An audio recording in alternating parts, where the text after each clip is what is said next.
لا إله إلا الله لا إله إلا الله لا إله إلا الله ما لنا رب سوى لا إله إلا الله لا إله إلا الله لا إله. Assalamu alaikum wa rahmatullahi wa barakatuh. Hamidan wa musalliyan amma ba'd. Honorable President of today's program, respected judges, and dear esteemed audience, today on this auspicious occasion, it is my pleasure to talk on the topic the Qur'an and modern science. Dear audience, though the Qur'an was revealed to believe in one true God, to narrate the stories of the past nations, to fulfill the intended way of life, to pray, to give charity, to be thankful, faithful, honest, modest, just, patient, and so on. Since it encourages reflection and scientific research, because understanding the nature of creation enables people to further exalt their Creator and the extent of His power and wisdom, as the Qur'an says in Surah Ghashiyah, chapter number 88, verse number 17, 18, 19, and 20. أعوذ بالله من الشيطان الرجيم أفلا ينظرون إلى الإبل كيف خلقت. Do they not look at the camels, how they are created? وإلى السماء كيف رفعت. And at the heaven, how it is raised. وإلى الجبال كيف نصبت. And at the mountains, how they are rooted. وإلى الأرض كيف سطحت. And at the earth, how it is spread. And the same message is repeated in chapter number 21, verse number 44, and also chapter number 3, verse number 191. In fact, these were the verses that inspired Muslims to go from the depths of ignorance of the pre-Islamic era,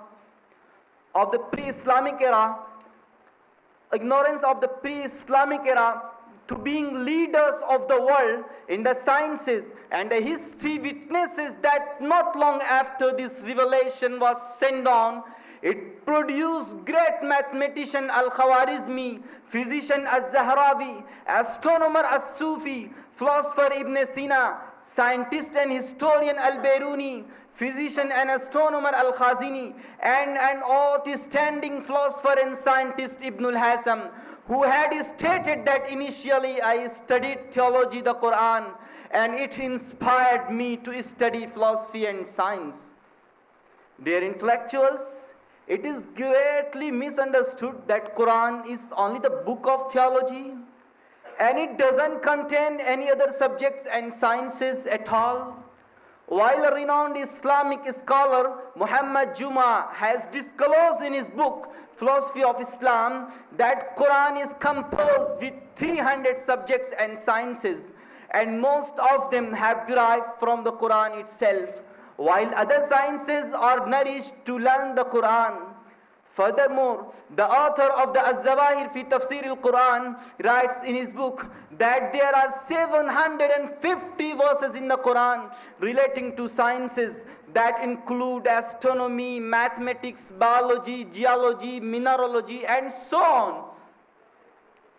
Dear friends, let us cast a glance on some scientific miracles mentioned in the Quran dating back to the 7th century in various fields that only recently have been discovered through the modern advancement of technological equipment Number 1.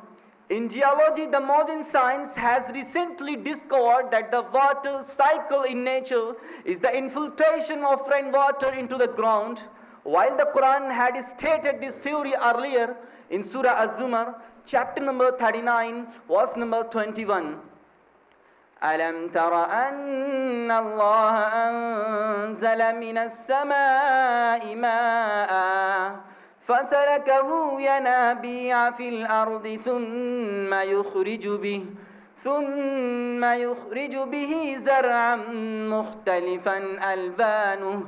Have you not seen that Allah sent rain down from the sky and caused it to penetrate the ground and come forth as springs?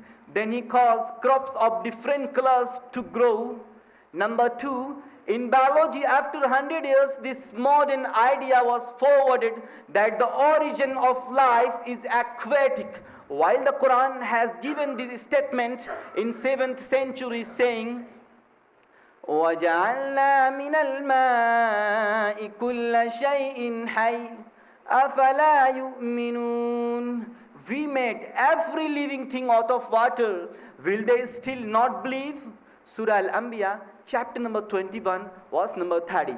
Number 3, it took several years to astronomers to discover that the sun is not stationary but is moving in an orbit around the center of our Milky Way galaxy. And the Quran had said, وَهُوَ الَّذِي خَلَقَ اللَّيْلَ وَالنَّهَارَ وَالشَّمْسَ وَالْقَمَرَ كُلٌّ فِي فَلَكٍ يَسْبَحُونَ.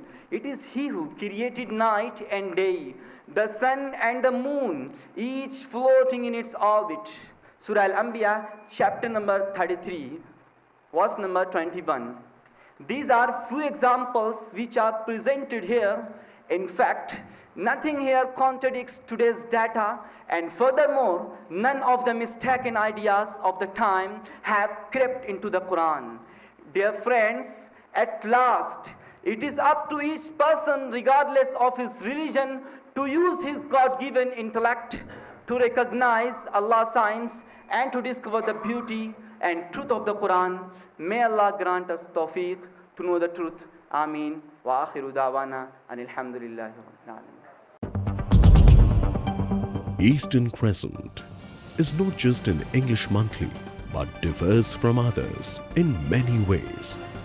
It consists of well-researched articles, targets issues which seldom get the attention of the mainstream media, gives every issue its deserving place, answers the misconceptions about Islam and Muslims, acts aptly on its slogan, Alternative Media, People's Choice. For subscription and other details, please contact us on 022-2677-1618 or 022-2679-8538. You may also log on to www.easterncrescent.in.